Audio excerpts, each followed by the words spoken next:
Hi everybody, you are more than welcome to learning Next.js to its second session.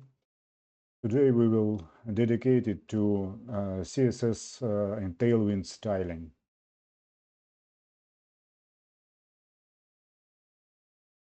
So you are the Next.js adepts wishing to follow modern trends in full-stack web apps development.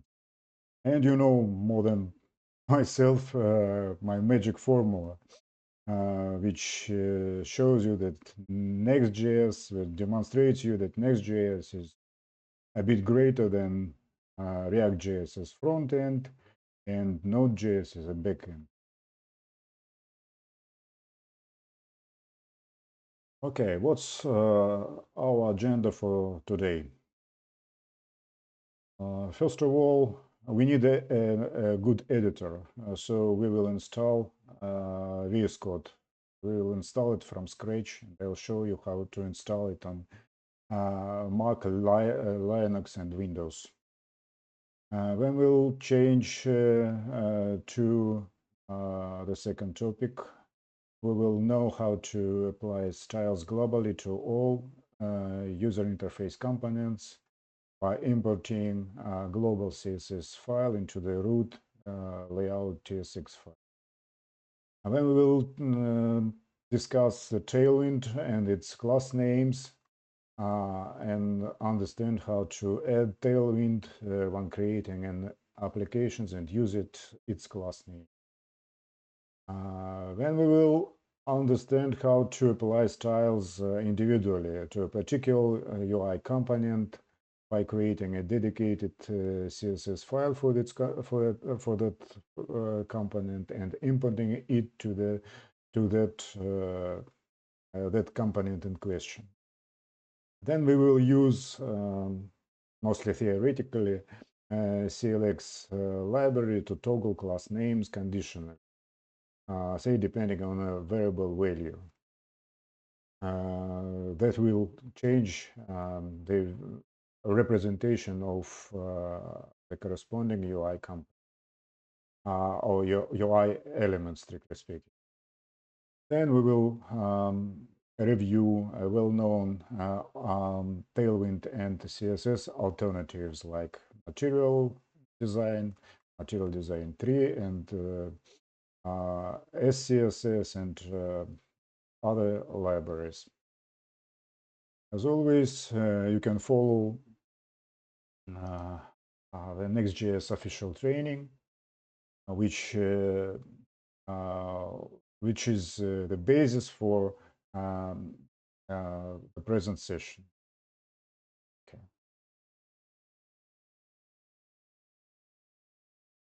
So let's start with the initial installation of VS Code on Windows. So you are about to open this page, and will readily download the necessary package. Once it's done, you just run this installer. And after the installation, the only thing to do is verify installation with code-v and code to actually start VS Code the first time. This is the output from my command line. It shows that everything's okay, and the latest version of 192.91.9 is successfully installed. Okay, almost the same procedure is performed on Linux. So you're opening the same page, but you're downloading the .deb file, and once it's in your downloads, you just use the software install option. After that, from the terminal, you open the terminal and verify that everything is okay. But actually, we have another alternative method which I prefer, using snap. Let's say you install step already in your system. So the next and the only step to do is performing the command sudo snap install classic code, which will install necessary files of Visual Studio Code and configure it. After that, you will check the version and you may want to start the code itself. I like this this method since I prefer, first of all, I prefer using command line as much as possible. It's just my favorite way to work on Linux. And secondly, because once you installed the Visual Studio Code with Snap, the Snap will take care of all the updates and will notify you about the updates necessary to Visual Studio Code. So you will be at any time you'll have the most recent version by doing that way, by using the snap. Okay. Initial installation on macOS is essentially the same. So you're downloading this time a macOS file, which is zip file. You need to unzip it in downloads and then just tag and move the DMG file unzipped from downloads into applications folder.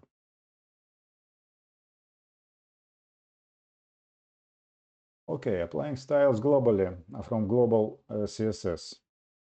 I guess you know that these matryoshkas and the nesting doll. I hope this can clarify a bit the matryoshka-like structure of any NextJS project, which is key for understanding its hierarchy. So all underlying layers are wrapped in the root layout TSX. Accordingly, if you want to style the project uniformly, the global CSS style file must be imported into the root layout TSX. And by doing so, we will apply these styles both to page TSX, the root page TSX, and to all of its children contained in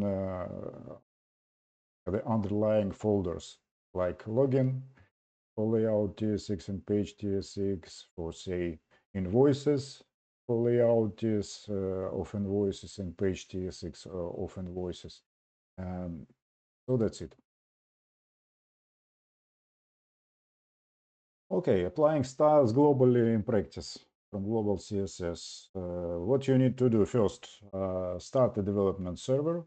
So you're changing to the project folder and you start PNPM in the PNPM development server.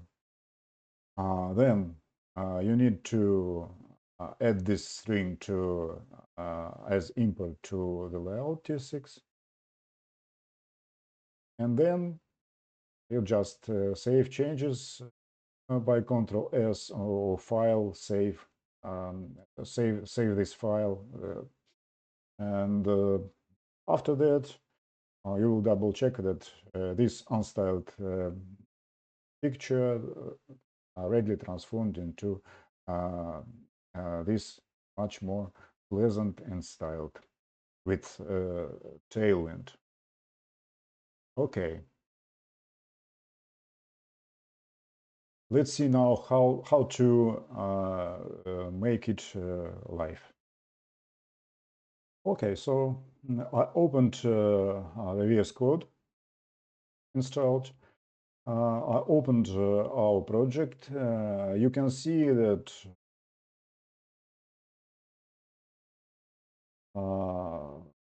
this page is not styled, and we are about to apply styles. We need to open global.css and uncomment this import, and then save all Control S just save, and we need to just to wait a bit to update the picture. Okay, so the magic is here now. Okay, I can see that it's now styled. It's now almost perfect in one step. Okay. Okay, so let's see what's behind the magic. Actually, we are using Tailwind class names, and to activate the Tailwind,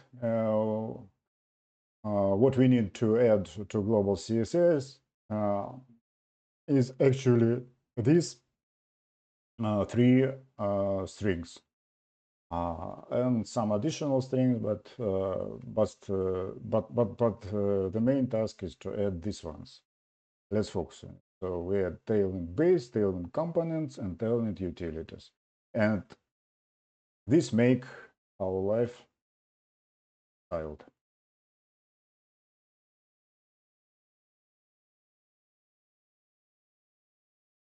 Okay, so to use the Tailwind, we are about to use its class name, and that's the example of using class names in action. So I just copy pasted, so you can see class name flex, min, edge screen, flex call, etc., etc. So of course, from the very start, you will not be able to memorize everything, but you have lots of documentation, and Tailwind is very well documented. And I will give you a link to the Tailwind docs here. Okay. So you are about to learning Tailwind here. Open and see.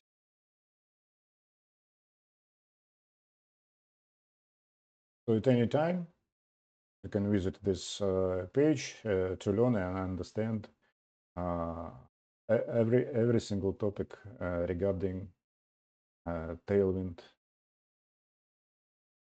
and its class name. Okay. Let's probably a bit play with very simple classes.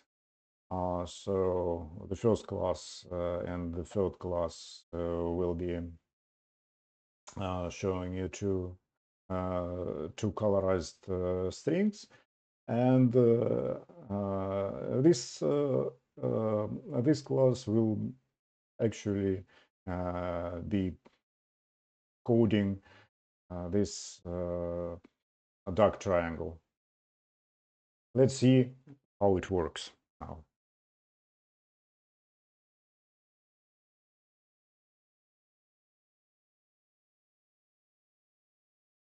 Let's get back to our Linux Ubuntu. Let's change page clsx and page clsx. Let's uncomment these particular strings. Okay. I'll do it for you and get back to you.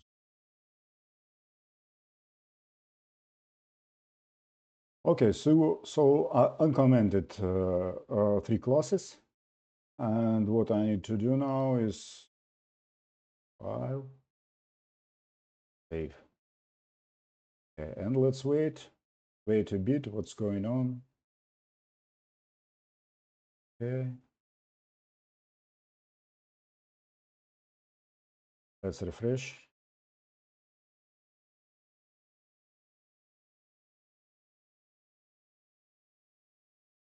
Okay, and now you can see the picture.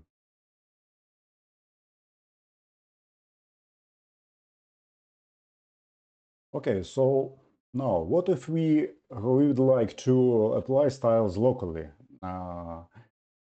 and apply the styles using the traditional CSS methods? So we are about to create, first of all, the necessary description, put it into the home.module.css file, put this file into this folder. Then we need to import those styles to application page clsx, like this, by doing like this. And then we are just applying the styles to the div element, like this. Mind that styles stands for this to replace the whole name. And dot shape is dot shape from the home module CSS file itself. And then, as always, we are making Control S to save changes and see this green triangle below the our picture. Okay, let's see how it works.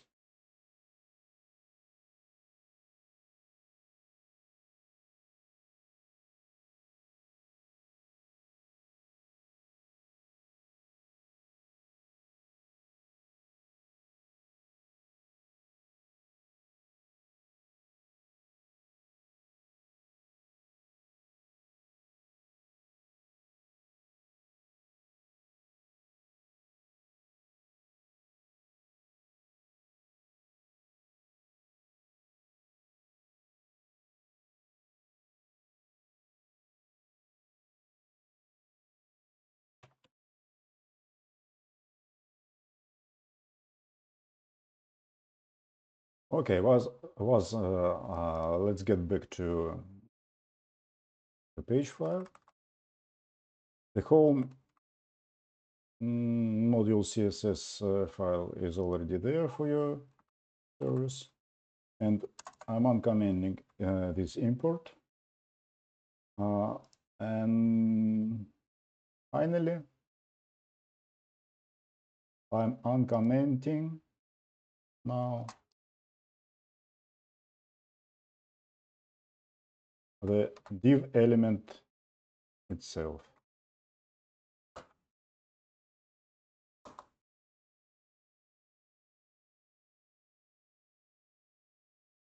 Okay, let's save changes.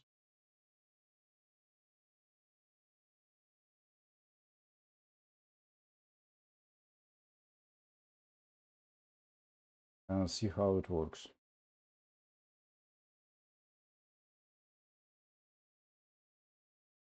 Okay, so we did it.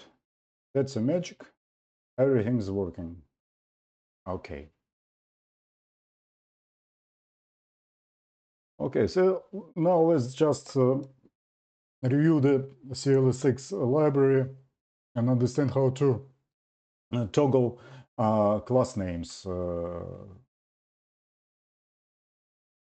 That's just a very simple example, but I think it's it's good enough to understand the situation. So if so you add such a construction with clx in front of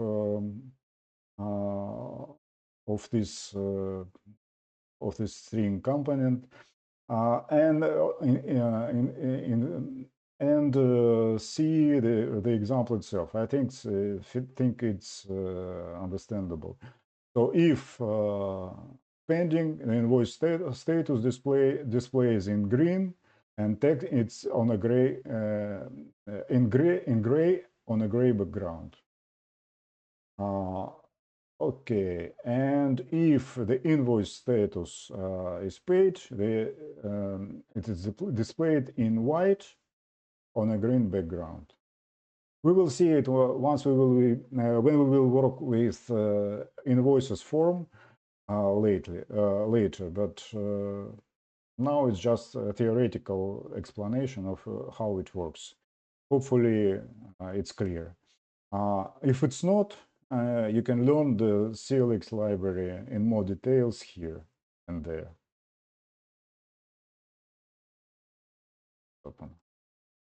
Open it. Okay, that's it.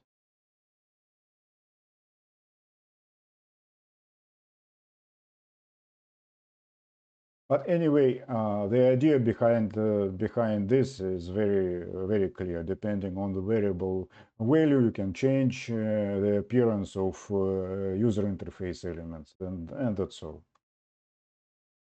Okay, we discussed how to apply Tailwind and traditional CSS methods to style our applications, but there are lots of well-known alternatives to Tailwind and CSS.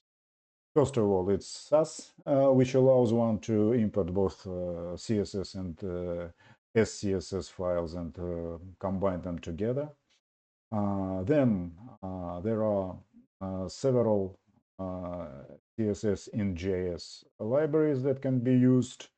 You can follow these links once the presentation is downloaded. But I will mostly vote for material design, MUI, and material design 3, which is the most advanced at the moment. But I would like to focus probably in the advanced part of the course on the MUI because it's well developed, lots of information regarding styling with materials design and in the MUI variant. And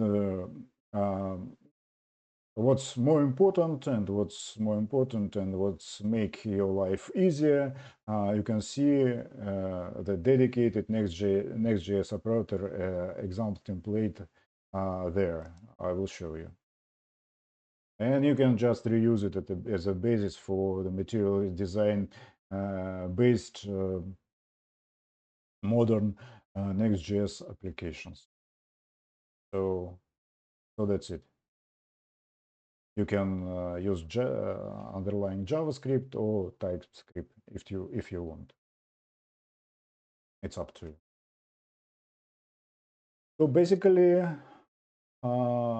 again, alternatives will be considered in the second part of the course. So it's planned, but I will be mostly analyzing this and this. Because material design 3 is a bit more challenging because almost everything you will be doing manually to configure. So it's if you'd like to have an easier way, you can just start here. So let's summarize what's learned in this session. First of all, we learned how to install Visual Studio Code on Windows, Linux, and MacOS. Secondly, we understood how to apply styles globally to all pages of the applications using the Tailwind classes. Third, we learned recommended ways to style a Next.js application using Tailwind globally and traditional CSS locally. I mentioned it already. Then we now know how to toggle the appearance of interface elements conditionally, depending on variable values. by changing class names using the clsx library. And finally, we reviewed Tailwind and CSS alternatives. So that's probably all for today. I would like to see you at the next session. This should be very short. We will be optimizing fonts and images using the recommended ways by NextJS and Vercel. As always, the presentation is available here. And on the, you can feel free to, and you're welcome to use all these links to reach the necessary and useful information that are provided to you. Of course, you can donate me using this or this, and I will be very grateful if you are happy about this presentation and the project. And last but not least, you donate me and I donate you with this last good advice for today. So please, I double checked that. When installing Node.js on old Macs, do not try to install FNM. Just use the classic NVM instead. And please see the output from MacOS Big Sur that I've copied for you. So first of all, I'm trying to understand if NVM is present or not. There is no NVM at the moment. I perform this magic command to install it. It's downloaded and installed. And after that, I manually perform these commands to make NVM available, NVM and NPM and Node available in this particular session. So if I would recommend you, highly recommend you to put this to control that these strings are added to bash.rc or z.rc files because they are of critical importance for importing the NVM. Okay, after that, in the same session, I'm checking the latest version that I downloaded, and then after that, using NVM, I install the latest LTS version of the node. It's downloaded, installed, now and now used. What I've got from the command prompt, and I double check that node version is appropriate and npm version is appropriate too. And now that's all for today. Thank you for visiting our session and see you very, very soon. Bye.